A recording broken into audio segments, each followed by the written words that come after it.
Hello everyone. इस video में हम बात करने वाले हैं फेमिलियल डिसलिपिडीमियास की। तो फेमिलियल डिसलिपिडीमियास के बारे में जब हमने लिपिड ट्रांसपोर्ट की बात की थी, वहाँ पे हम सुपरफिशियल बात कर लिए थे, लेकिन अब हम डिटेल में बात कर लेते हैं। तो देखिए, सबसे पहले हम बात करेंगे प्राइमरी फेमिलियल डिसलिपिडीमिया की बात करें तो ये मेनली 4 टाइप के होते हैं, ठीक है। और इसमें 4 टाइप में देखिए 2 चीज़ कॉमन होती है। देखिए यहाँ पे देखिए, एक होता है टाइप 1 और टाइप 4। इसमें हमको हाइपर ट्राइग्लिसराइडीमिया देखने को मिलेगा, टाइप 1 में और टाइप 4 में। और टाइप 2 में हमको हाइपर कोलेस्ट्रीमिया देखने को मिलेगा, और टाइप 3 में हमको हाइपर ट्राइग्लिसराइडीमिया और हाइपर कोलेस्ट्रीमिया दोनों देखने को मिलेगा। तो ठीक ठीक है। तो अब हम बात करते हैं। देखिए, टाइप 1 जो होता है, जिसको हम हाइपर काइलोमाइक्रोनीमिया भी बोलते हैं, तो इसमें देखिए ये ऑटोसोमल रिसेसिव होता है। और इसमें देखिए लाइपोप्रोटीन लाइपेज और एपोसी2 डिफिशियंसी हो जाती है। तो देखिए लाइपोप्रोटीन लाइपेज, देखिए ये लाइपोप्रोटीन लाइपेज है, इसकी या तो डिफिशियंसी हो जाएगी, या तो एपोसी2, ये एपोसी2 की डिफिशियंसी हो जाएगी, जिसकी वजह से ये काइलोमाइक्रोन या तो ये वीएलडीएल, ये लाइपोप्रोटीन लाइपेज से वर्क नहीं कर पाएगा। इसी वजह से यहाँ से ट्राई एसाइल ग्लिसरॉल ये एडिपोज टिश्यू को नहीं जा पाएंगे। तो ये देखिए क्या कॉम्प्लिकेशन आने वाली है।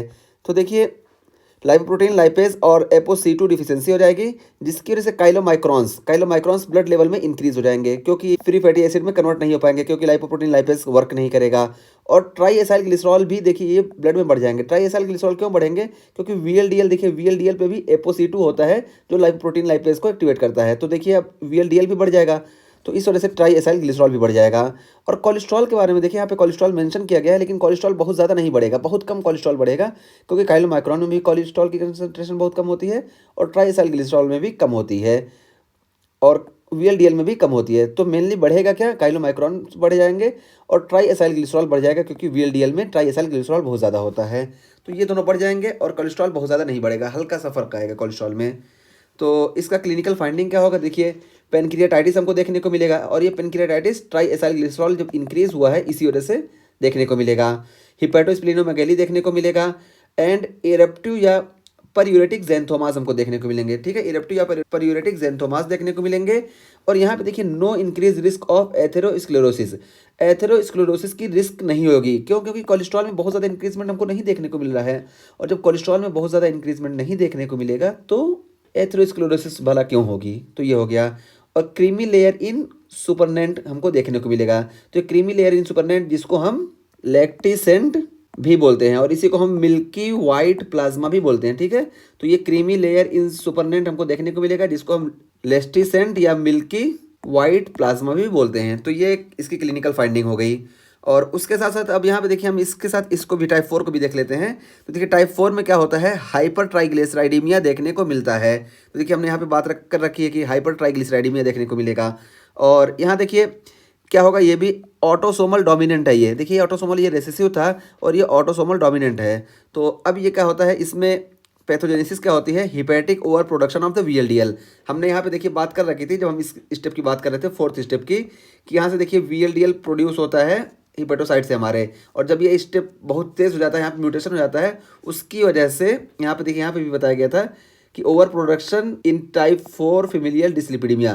तो liver release VLDL, liver VLDL को रिलीज करता है, और इसका ओवर प्रोडक्शन हो जाता है टाइप 4 फेमिलियल डिसलिपिडीमिया में। तो वही यहाँ पे दिखाया गया है कि hepatic over production of the VLDL. तो ओवर प्रोडक्शन हो जाएगा, उसकी वजह से क्या होगा? देखिए ब्लड में वीएलडीएल की कंसंट्रेशन बढ़ जाएगी, और ट्राइग्लिसराइड की भी कंसंट्रेशन बढ़ जाएगी, क्योंकि वीएलडीएल में ट्राइग्लिसराइड होता है।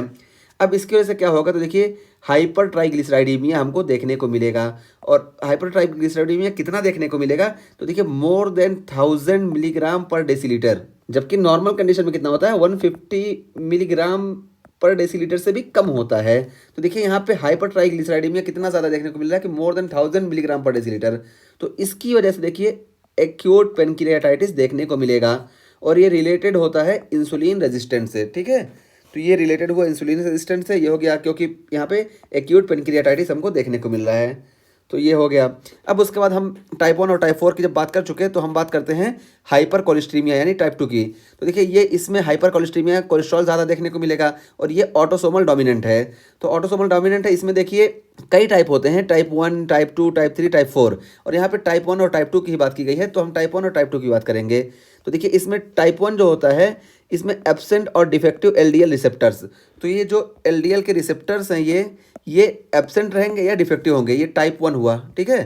तो टाइप 1 में एब्सेंट और डिफेक्टिव एलडीएल रिसेप्टर्स, और इसकी वजह से देखिए एलडीएल भी बढ़ जाएगा और कोलेस्ट्रॉल भी बढ़ जाएगा, क्योंकि एलडीएल में कोलेस्ट्रॉल होता है। और उसके अलावा टाइप 2 की बात करें तो देखिए टाइप 2 में क्या होता है कि डिफेक्टिव ApoB100, तो जो ये ApoB100 है, ये ApoB100, ये देखिए ये यहाँ से जो बन के आया ये डिफेक्टिव होता है, और ये जब डिफेक्टिव होगा तब भी यहाँ पे एंडोसाइटोसिस नहीं हो पाएगी। तो वही यहाँ पे बताया गया कि डिफेक्टिव ApoB100 ये टाइप 2B में हमको देखने को मिलता है। और ये इसके बारे में क्या बताया गया, देखिए इसमें भी LDL बढ़ जाएगा, क्योंकि यहाँ पे भी रिसेप्टर मीडिएटेड एंडोसाइटोसिस नहीं हो पाएगी, इसकी वजह से कोलेस्ट्रॉल भी बढ़ जाएगा। और इसमें देखिए टाइप 2B में VLDL भी बढ़ जाएगा, ठीक है।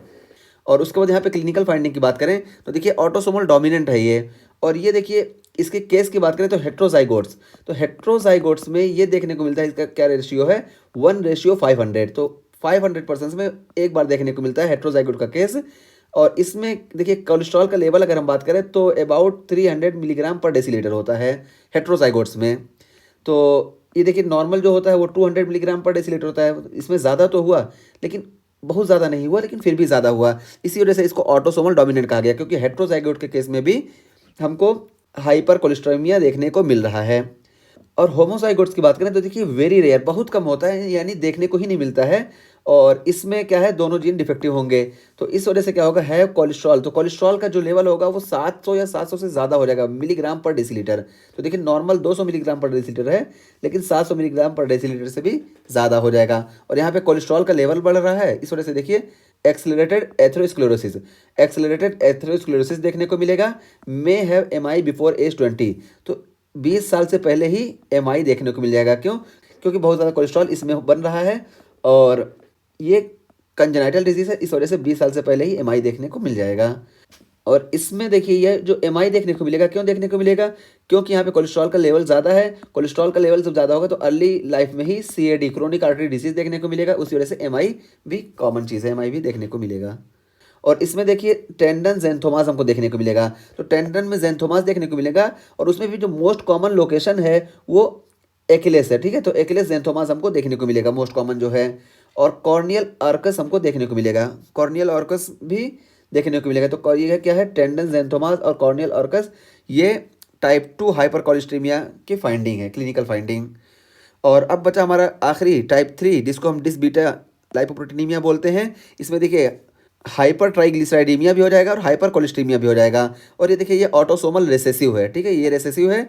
और यहाँ पे जो डिफिशेंसी होती है ApoE की डिफिशेंसी होती है, ApoE तो वही है कि डिफेक्टिव इन टाइप 3, टाइप 3 में देखिए E से हमको याद रखना है कि टाइप 3 में ApoE की डिफिशेंसी होती है। और जब ApoE की डिफिशेंसी होगी तो देखिए ये ApoE की ही मदद से काइलोमाइक्रोन और VLDL, यानी रेमिनेंट काइलोमाइक्रोन और रेमिनेंट VLDL, ये एंडोसाइटोस होते हैं लीवर में, ठीक है। तो अब ये नहीं हो पाएंगे क्योंकि डिफेक्टिव टाइप 3 है, जिसकी वजह से काइलोमाइक्रोन भी बढ़ जाएगा और VLDL भी बढ़ जाएगा। VLDL रेमिनेंट क्या है, ये IDL यानी, तो ये बढ़ जाएगा। उसकी वजह से क्या होगा, देखिए प्रीमेच्योर एथेरोस्क्लेरोसिस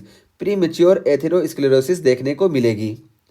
और ट्यूबरो इरेप्टिव और पाल्मर ज़ैंथोमास देखने को मिलेगा। तो पाल्मर ज़ैंथोमास तो हमारे समझ में आ रहा है, ये ट्यूबरो इरेप्टिव क्या होता है, ये ग्रेप शेप में स्किन सरफेस पे ऐसे अपीयरेंस हो जाएगी। जब इसको हम ऐसे रियलाइज़ करेंगे हाथ से तो ये हमें ग्रेप शेप में दिखेगा, और हम विजुअली भी इसको हम देख सकते हैं। तो ये ट्यूबरो इरेप्टिव और पाल्मर ज़ैंथोमास हमको देखने को मिलेंगे, ठीक है, ये हो गया। तो ये हमारा टॉपिक आज का कंप्लीट हुआ। इसमें हमने बात किया टाइप 1 और टाइप 4 को एक साथ, क्योंकि इसमें हाइपर ट्राइग्लिसराइडीमिया देखने को मिल रहा था, और टाइप 2 में सिर्फ हाइपर कोलेस्ट्रीमिया देखने को मिल रहा था, और टाइप 3 में हमने देखा कि हाइपर ट्राइग्लिसराइडीमिया और हाइपर कोलेस्ट्रीमिया दोनों देखने को मिल रहा है। और 3 में देखिए 3 के ई से हमको याद रखना कि इसमें ApoE की डिफिशेंसी हो जाती है, डिफेक्ट इसमें ApoE में पाया जाता है।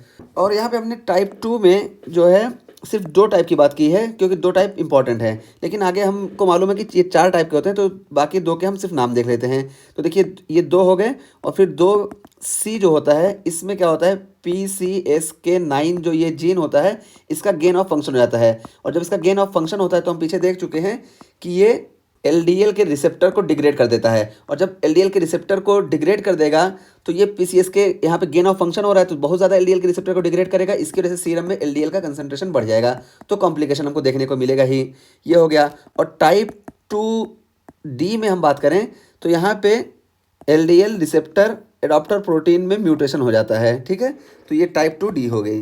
तो 2 इंपॉर्टेंट जो थी उसके बारे में हमने डिटेल में डिस्कस कर लिया, और बाकी ये 2 जो इसमें सिर्फ नाम हमने देख लिया, ठीक है। तो ये हो गया हमारा टॉपिक कंप्लीट।